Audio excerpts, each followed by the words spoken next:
Assalamualaikum. Mari, silahkan masuk.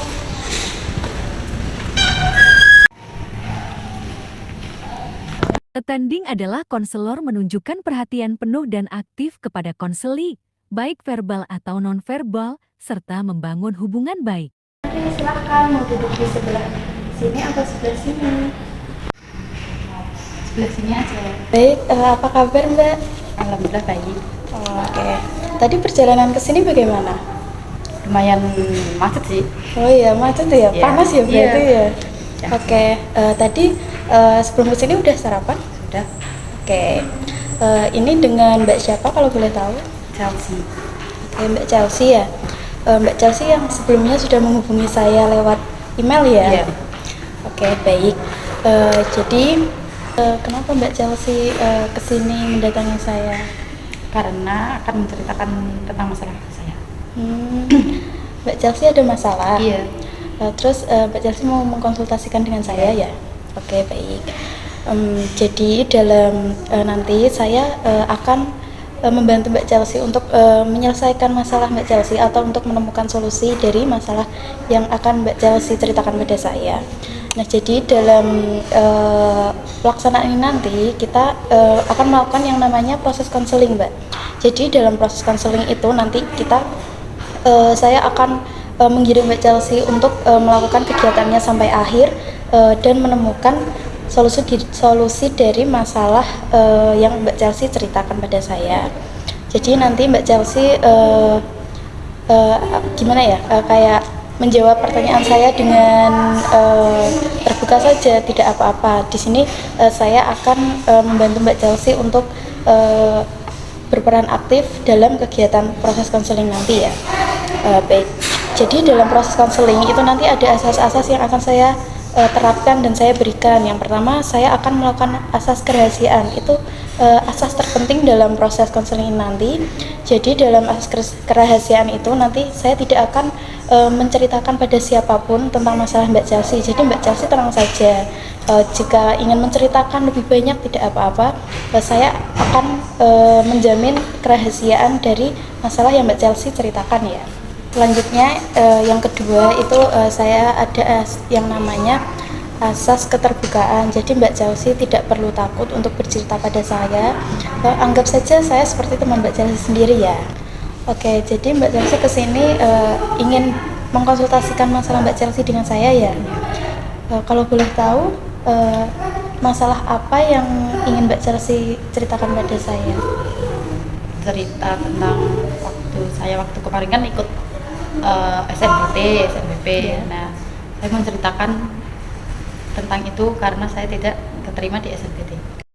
Refleksi adalah konselor mengulang kembali apa yang dikatakan konseli dengan menggunakan kata-kata yang lebih sederhana. Oh, oke. Jadi itu yang membuat hati Mbak Chelsea kurang menerima ya? Iya. Oke, baik. Jadi nanti dalam proses konseling ini nanti saya akan membantu Mbak Chelsea untuk menemukan solusinya. Bagaimana jika kita menentukan kesepakatan waktu terlebih dahulu Mbak Chelsea? Iya. Oke, baik. Nanti dalam proses konseling nanti bagaimana jika untuk masalah Mbak Chelsea tadi kita sepakati untuk 30 menit bagaimana? Iya. Oke, berarti Mbak Chelsea setuju ya? Baik. Di sini Mbak Chelsea sedia untuk melakukan proses konseling dengan saya? Bersedia. Oke. Bagaimana jika konseling ini dilakukan sekarang? Apakah Mbak Chelsea sudah siap? Sudah.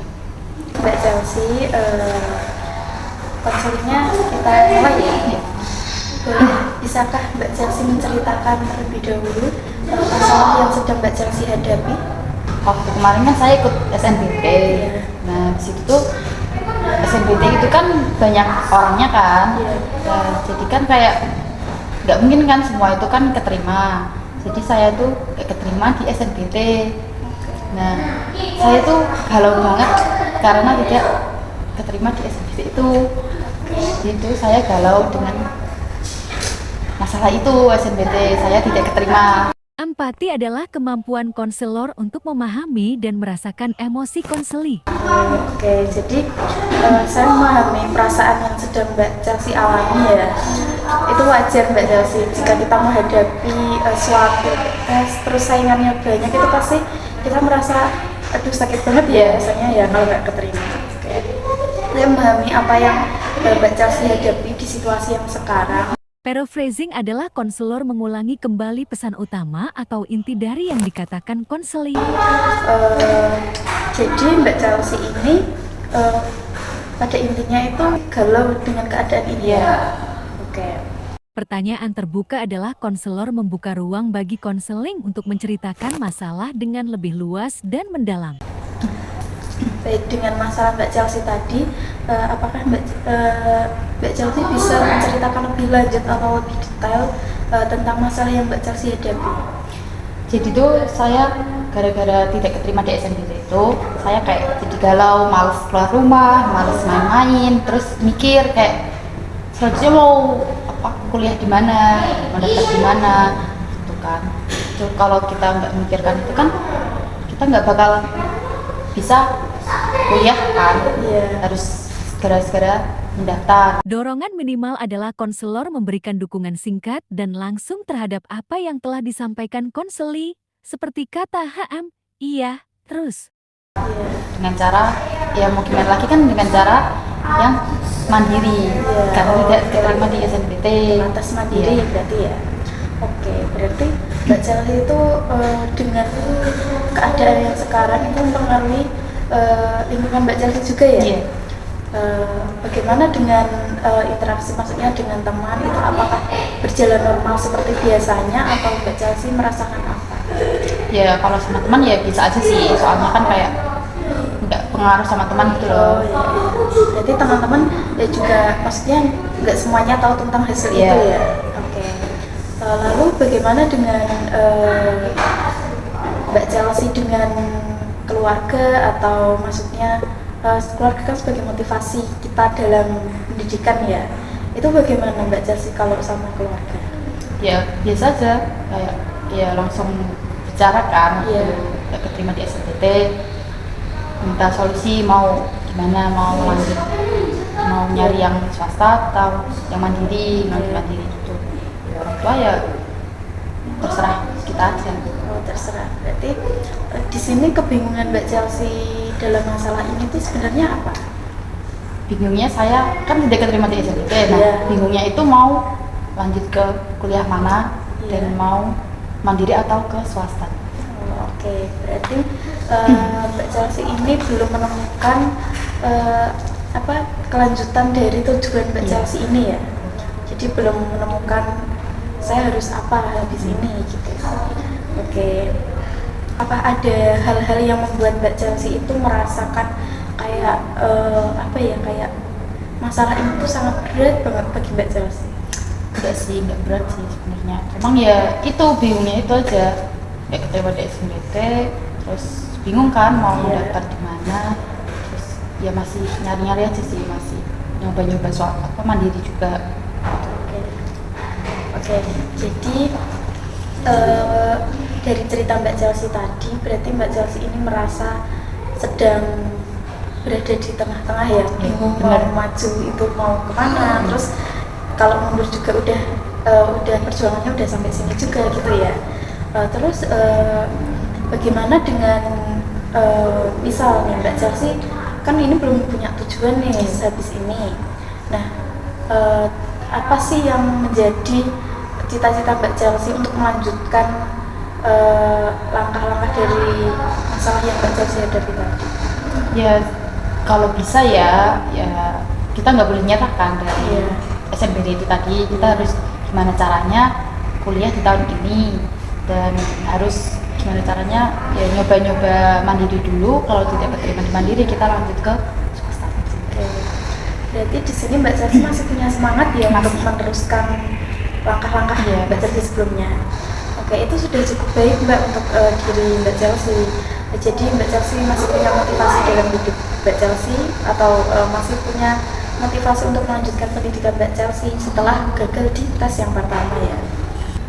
Jadi di sini saya dapat menyimpulkan bahwa Mbak Chelsea ini berarti sedang awalnya yang mengikuti tes SNBT dan terus tidak keterima, terus Mbak Chelsea menjadi galau dengan hasil itu. Terus Mbak Chelsea ada putus asa sedikit ya Mbak Chelsea di awal-awal, namun setelahnya Mbak Chelsea merasa lebih normal lagi, lebih menjalani kegiatannya seperti biasa ya, dan tidak mempengaruhi dari lingkungan teman ataupun orang tua ya. Oke, jadi dari permasalahan Mbak Chelsea tadi itu saya ingin menyarankan atau mengajak Mbak Chelsea untuk melakukan hal-hal yang akan saya sarankan agar Mbak Chelsea itu punya tujuan untuk kedepannya gitu. Tadi kan Mbak Chelsea masih bingung ya. Iya. Oke, jadi gini Mbak Chelsea, untuk masalah Mbak Chelsea sendiri tadi, yang pertama kita harus punya motivasi yang lebih kuat Mbak Chelsea. Tadi Mbak Chelsea sudah cukup baik dalam hal itu. Mbak Chelsea masih mempunyai motivasi untuk melanjutkan pendidikan Mbak Chelsea dan tidak putus asa di awal. Nah, terus yang kedua itu Mbak Chelsea jangan terpacu oleh lingkungan sekitar. Misal ada teman-teman atau hal-hal yang membuat Mbak Chelsea itu putus asa, itu jangan terlalu dihiraukan. Jadi Mbak Chelsea fokus pada tujuan Mbak Chelsea yang utama, yaitu keterima di kampus yang Mbak Chelsea inginkan. Nah, baik, selanjutnya untuk yang ketiga itu Mbak Chelsea harus berusaha dengan doa atau usahakan tidak hanya melalui tindakan ya Mbak. Kita dengan doa pun kita bisa melakukan itu sebagai usaha juga Mbak. Kita berdoa atau sholat hajat atau sholat tahajud untuk meminta kepada Tuhan agar dimudahkan dalam langkah-langkah kita untuk kedepannya gitu. Apakah Mbak Chelsea ingin mengambil solusi yang saya sebutkan tadi, atau Mbak Chelsea mempunyai solusi sendiri atau pilihan sendiri? Ya solusinya ya bener sih itu tadi, bisa sholat tahajud dan minta solusi ke orang tua, itu sebenarnya sudah benar sih. Oke, berarti Mbak Chelsea ingin melakukan apa yang saya sarankan ya?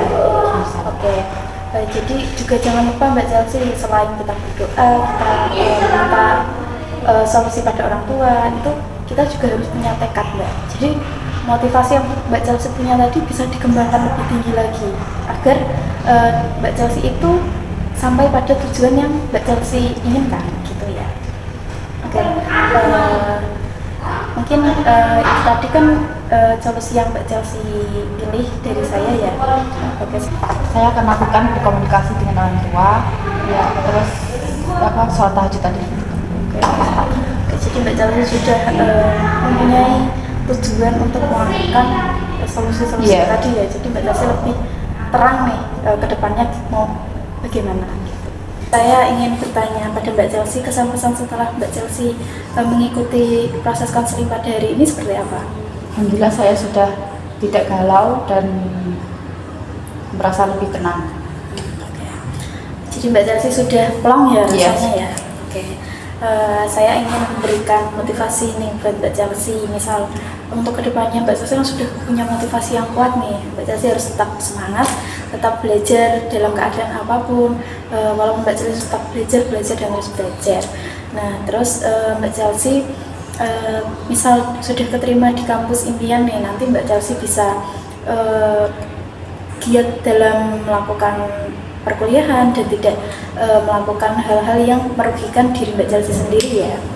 Oke, baik, sebelumnya saya ucapkan terima kasih Mbak Chelsea sudah datang ke saya untuk menceritakan masalah Mbak Chelsea dengan yakin dan tanpa ragu dan tidak menahan hal yang dirasakan Mbak Chelsea, dan sudah menceritakan dengan lebih banyak kepada saya gitu ya.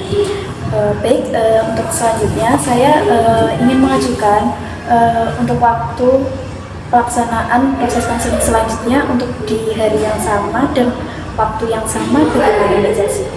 Iya sih. Oke, Mbak Chelsea setuju ya, kita akan bertemu di pertemuan selanjutnya. Selanjutnya saya akan menutup proses konseling pada hari ini. Semoga bermanfaat bagi Mbak Chelsea dan membantu Mbak Chelsea dalam menyelesaikan masalah yang Mbak Chelsea punya ya. Oke, nanti jika pulang hati-hati, selamat sampai tujuan, jangan ngebut dan titip salam buat keluarga di rumah ya. Mari silakan.